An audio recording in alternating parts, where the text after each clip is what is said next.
Hey folks, Jamie here with Fraser Taxidermy Guide, and just wanted to take a minute, chat with you a little bit about the up and coming season, our deer season, what to do with your critter when you get one down, and if you decided you'd like to get it mounted. We get a lot of phone calls from folks on, how to take care of them or what to do, and so we're going to do a quick little video here, see if it helps. You're in the field, you decide you want to, you've got a nice buck down or whatever, and you want to get it mounted.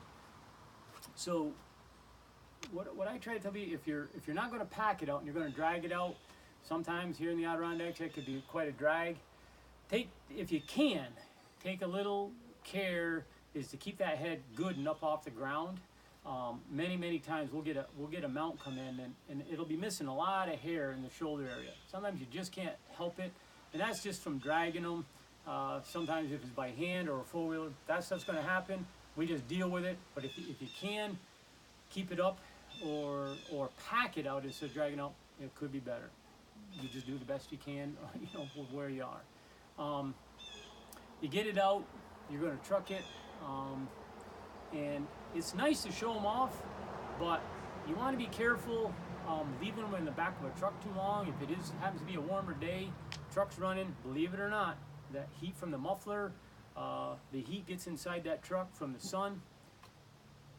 It's going to happen, but you want to avoid that as best you can. Don't go days and days, whatever. If when the time comes to hang your deer up, take a damp rag or something, clean up a bunch of that blood off the face if you can, or wherever it is there, if it's around the neck area, clean that up a little bit. You go to hang it, it's always best to hang them up by the horns so the horns are up and not down. If that deer is going to hang a day or two before you get it to your taxidermist, what can happen is all that blood will pool in the chest and neck area and then just enhance and speed up that bacteria, and definitely in the area that we don't want it to happen. People have a misconception. They think if it's nice and cool, their deer is fine, and it will be to a point. But unless that's frozen, that bacteria is continuing to grow and break down. If your meat's breaking down, so is the cape. Okay, and so once we get it, we do the best we can to work with what we have. There is a plan B. We can get you a cape, or if you've decided your cape's no good and you don't want to, we can mount it at another time, or we can also do a European mount and still mount it down the road, whether you get a cape or we have to get a cape for you. So there is plan Bs.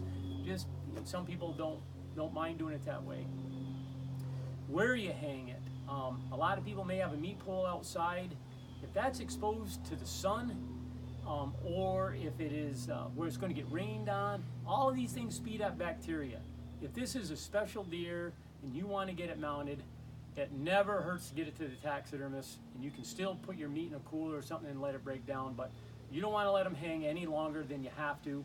And if you can, put them in a wood shed, put them in your garage, where they're cool and dry is always going to be better than being exposed to the sun and or the rain. That's just a real quick gist. Other than that, call your taxidermist, get a hold of them. They'll go over a few little things like that. They may tell you kind of how to skin it, so that, we get all the cape that's necessary. More like when someone's bringing it to our shop, you want to avoid cutting way up into the brisket, obviously. And, if you skin it, you want to skin it with the horns down, that's fine. But you just pull that whole hide off. More times than not, we have people bring us the whole hide. If they don't want the back hide, we do something, or it just gets disposed of. Cutting, make sure you cut on the back side of the leg so that we get that whole armpit. On a lot of the newer forms, it's time the shoulder mounts are getting bigger and bigger. But your taxidermist will go over all this stuff with you. This is just something a little bit so that we could say hi. You go into your season, with just a few ideas in mind. The season is going to be knocking on our door here soon. Hope you have a good season. Good luck to you. Keep on viewing. Thank you.